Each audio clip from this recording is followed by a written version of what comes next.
이강인 선수가 지난 경기에서 음바페와 함께 투톱의 역할을 수행하면서 최전방 공격수로 배치가 됐었는데 이 역할을 심지어 꽤나 잘 수행을 했었거든요. 그러다 보니까 프랑스 현지에서도 이강인 선수를 최전방 공격수로 기용하는 것을 엔리케 감독이 고려하고 있다는 기사들이 나오고 있습니다. 특히나 파리 생제르맹 소식에 가장 신뢰도가 높다고 할 수 있는 파브리스 호킨스 기자가 어떠한 이야기를 했냐면 파리 생제르맹이 지난 경기에서 이강인을 제로톱으로 배치한 것을 보면 파리 생제르맹이 이강인을 최전방 공격수로 배치하는 시스템을 계속해서 발전시키려는 의도를 볼 수가 있었다 라고 보도를 하면서 최근 파리 생제르맹 경기를 보면 음바페와 이강인이 좋은 연계 플레이를 보여주고 있고 오히려 전형적인 9번이 있을 때보다 이강인처럼 제로톱을 사용할 때 음바페의 플레이가 더 살아나는 모습을 보여주고 있다. 그래서 현재 RMC 스포츠의 취재에 따르면 루이스 엔리케는 음바페와 함께 이강인을 가짜 9번으로 사용해서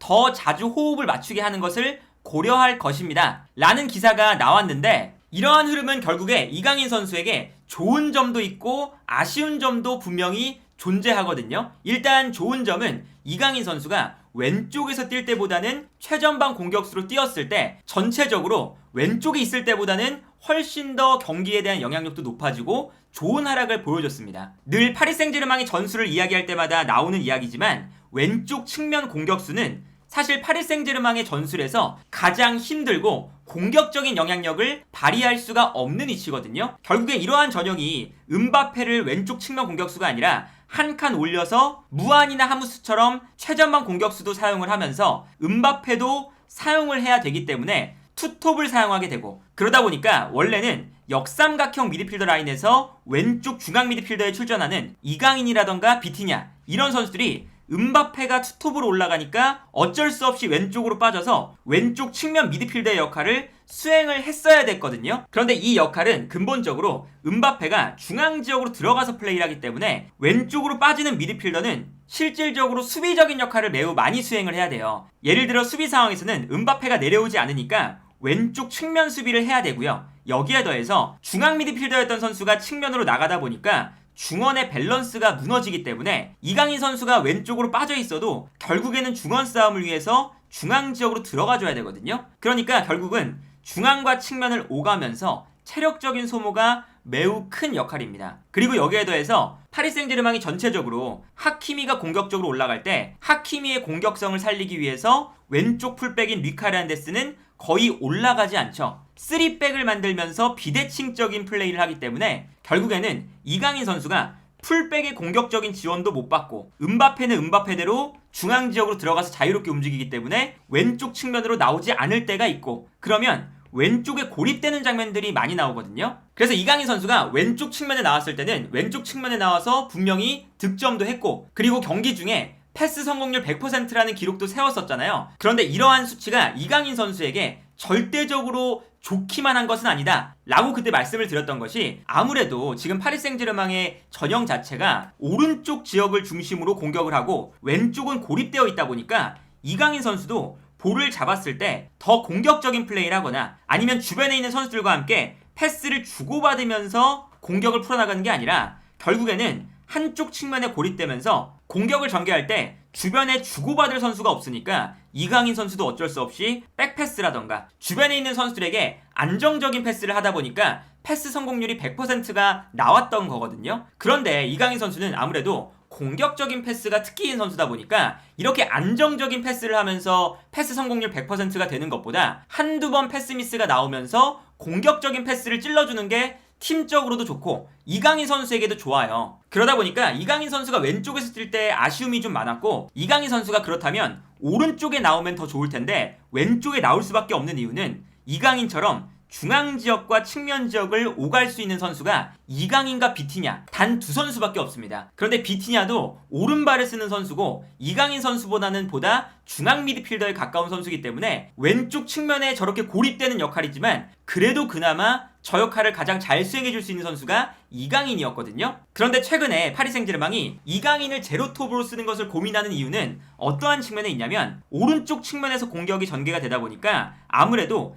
에메리도 공격적으로 올라갈 때가 많습니다. 그런데 그렇게 되면 중앙 미드필더 라인에 우가르테 한 명만 남게 되죠. 그러다 보니까 중앙 미드필더의 밸런스가 많이 무너지는 장면들이 있었어요. 그리고 더군다나 음바페나 무아니 혹은 하무스 이런 공격수들은 내려와서 중원 싸움에 가담해주는 빈도가 적다 보니까 기본적으로 빌드업을 할 때나 중원 싸움을 할 때 미드필더의 절대적인 숫자가 부족할 때가 많았었죠. 에메리가 올라가지 않는다고 하더라도 어쨌든 4-4-2 전형을 쓰는 것이다 보니까 중앙 미드필더가 2명밖에 남지 않거든요. 그러다 보니까 지난 경기에서는 하무스와 무아니가 아니라 이강인을 음바페의 옆자리에 두면서 그리고 왼쪽에는 비티냐를 두면서 파리 생제르맹이 중원 라인의 밸런스를 찾아가는 거거든요. 예를 들면 비티냐도 왼쪽에 나와 있지만 중앙과 측면을 오가면서 중원 싸움에 도움을 주고 이강인 선수도 전방에 있지만 내려와서 빌드업에 많이 가담을 해주는 형태거든요. 그러다 보니까 비티냐도 안쪽으로 들어오고 이강인도 내려오면 결과적으로 파리 생제르맹이 미드필더 라인에 선수 숫자가 많아지는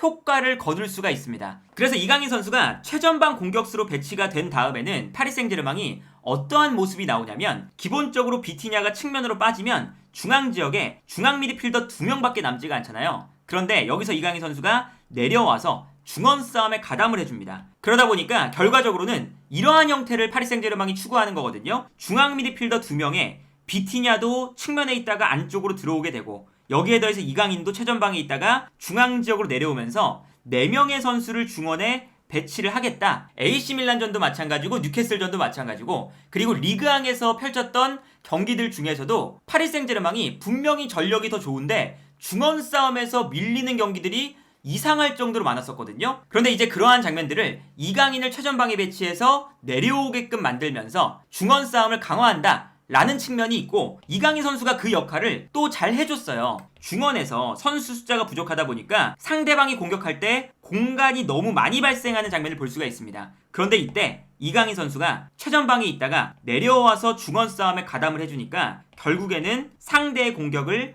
방해해주는 걸 볼 수가 있죠. 이렇게 이강인 선수가 부지런하게 내려오면 뒤에 있었던 미드필더들이 앞 공간을 커버하기 위해서 올라오다가 뒷공간에 공간을 허용하게 되는 이러한 장면을 만들지 않고 이강인이 내려왔을 때 뒤에 있는 미드필더들은 수비라인 앞 공간을 충분히 커버할 수 있는 동선을 가져갈 수가 있는 거거든요. 그래서 파리 생제르맹이 이번 시즌에 음바페의 짝으로 선택을 한 하무스와 무아니 이 두 선수를 영입하는데 2천억을 넘게 썼어요. 물론 그 이적료는 너무나도 아깝지만 어쨌든 지금 밸런스가 무너져 있는 상태에서 이강인을 최전방에 쓰니까 파리 생제르맹의 수비 밸런스나 중원 싸움의 밸런스가 어느 정도는 맞춰지는 모습이 나오거든요. 그리고 이강인 선수의 영향력도 왼쪽에 있을 때보다는 아무래도 중앙 지역에 있으니까 내려와서 볼을 받는 빈도도 늘어나고 그리고 결국에는 투톱을 쓴다 하더라도 음바페가 왼쪽 측면 공격수에 서기 때문에 이강인 선수가 파리 생제르맹이 공격을 많이 시도하는 덴벨레, 하키미, 에메리 이 선수들이 있는 오른쪽 측면에 관여를 할 수가 있어요. 그러다 보니까 왼쪽에 있을 때보다 이강인 선수가 고립되지 않고 주변 선수들과 패스를 주고받으면서 경기에 대한 영향력을 끌어올릴 수 있다. 이것도 이강인 선수가 최전방에 배치됐을 때 얻어갈 수 있는 장점 중에 하나라고 할 수가 있고요. 그리고 이강인 선수가 결국에는 오른쪽에 관여를 하게 돼서 오른쪽에서 공격을 풀어나오게 되면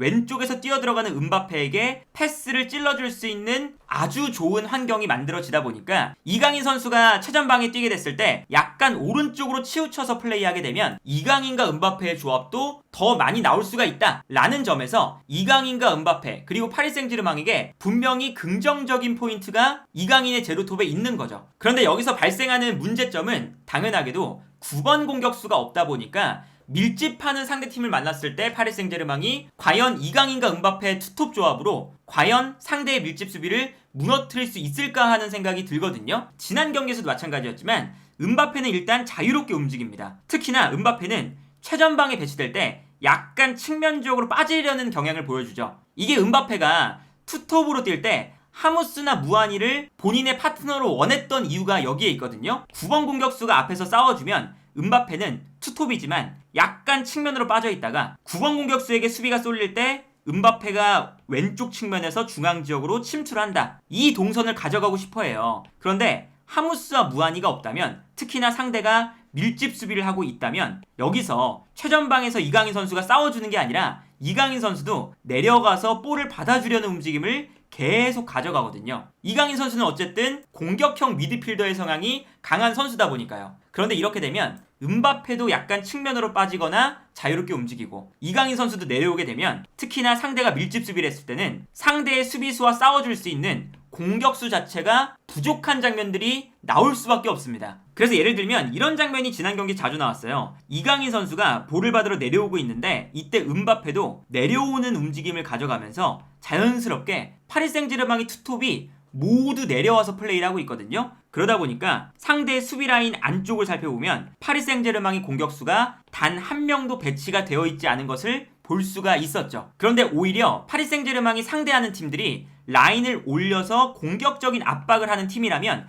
이강인과 음바페의 투톱도 매우 좋은 조합이 될 수가 있거든요. 아까 봤던 경기 장면처럼 상대가 전방 압박을 할 때 파리 생제르맹이 중앙 미드필더의 선수 숫자가 부족하다 보니까 탈압박을 하는데 문제가 있어요. 그런데 이때 이강인이 내려와서 탈압박을 도와주고 그리고 최전방 공격수로 이강인 선수가 뛸 때 아무래도 내려가서 볼을 받다 보니까 상대 수비가 또 더 끌려서 올라가거든요. 그러면 비어있는 공간이 정말 크게 발생을 하게 되고요. 이때 후방에서 풀어만 나올 수 있다면 음바페가 뛰어들어가면서 후방에서 올라오는 볼을 받아서 득점을 만들 수가 있는 거죠. 그리고 근본적으로 이강인 선수가 내려가서 볼을 받게 되면 파리 생제르맹의 후방 빌드업이 더욱더 좋아질 거고요. 그래서 이렇게 이강인 선수를 제로톱으로 사용을 하면서 음바페와 이강인 투톱을 사용할 때 파리 생제르맹이 얻어가는 장점과 단점 그리고 이강인 선수가 얻을 수 있는 장점과 단점이 공존을 하고 있어요. 그러다 보니까 파리 생제르맹도 이강인을 제로톱으로 배치하는 이 전략을 메인 전술로 사용한다기보다 상대에 맞게 특히나 상대가 전방 압박을 하는 팀이라면 이강인을 제로톱으로 기용하는 방법을 써볼 수가 있는 거거든요. 그러다 보니까 이강인 선수가 최전방 공격수 자리에서도 잘해주면서 파리 생제르맹에게 다양한 선택지가 만들어진다. 이러한 측면에서 보면 이강인이 파리 생제르맹으로 온 것이 파리 생제르맹에게도 정말 큰 도움이 이번 시즌에 되는 거고 그리고 이강인 선수의 입지 자체도 파리 생제르맹에서 더욱더 커질 것이라는 건 분명하고요. 그래서 당분간 아마 엔리케 감독은 음바페와 이강인을 투톱으로 쓰는 전략을 상대에 맞게 종종 사용을 할 텐데 그때마다 이강인 선수가 제로톱에서 어떻게 뛰는지를 보는 것도 우리가 이번 시즌에 흥미롭게 지켜볼 만한 관전 포인트가 아닐까 싶네요.